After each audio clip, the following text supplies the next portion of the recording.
দেশের চাঁদাবাজি, দর্শন, নারী নির্যাতন এই যে আরম্ভ হয়েছে, এই যে আমাদের গফরগাঁও একটা বিদ্যুতের ট্রান্সফরমার নষ্ট হয়েছে ময়রা। আমার নাম বাবুল, আমি বাড়ি অফিসে গেছি, আমাকে সরাসরি বিদ্যুতের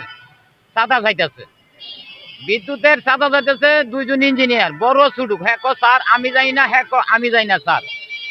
এইভাবে আমি গফরগাঁও বিদ্যুৎ অফিসে গেলাম, ট্রান্সফরমার নষ্ট হইলো, লাইটে দিনে 12 দিন, অথচ সাথে সাথে লাগানোর কথা।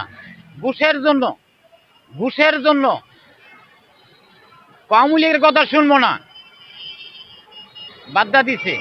আমরা গেলাম সাধারণ মানুষ, আমরা গায়ক, আঙ্গর কথা শুনে না, না শোনার থেকে এক বিএনপি নেতা হেদ্দুস আলম গার্মেন্টসে চাকরি করতো, হ্যাঁ গার্মেন্টসে বহুগুলো চাকরি করতো, 5ই আগস্টের পরেই গ্রাম দখল করে নিছে।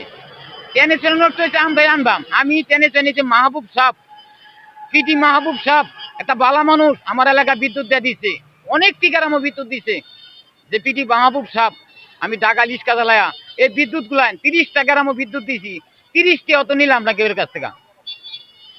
আমি আমার এলাকা ফোন দিছে, আর তোমার টেনিসের নষ্ট হয়েছে, আমি গেছি, আমাকে কইতাছে আওয়ামী লীগের কথা শুনবো না, অথচ আওয়ামী লীগ যদি পায়ের তলে মাটি পা, আওয়ামী লীগ 200 সিট পাইব,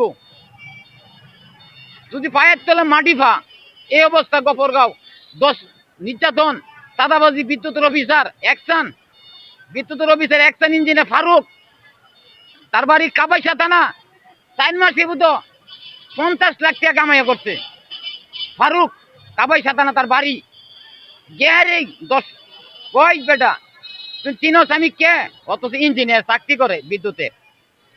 আমার লিস্ট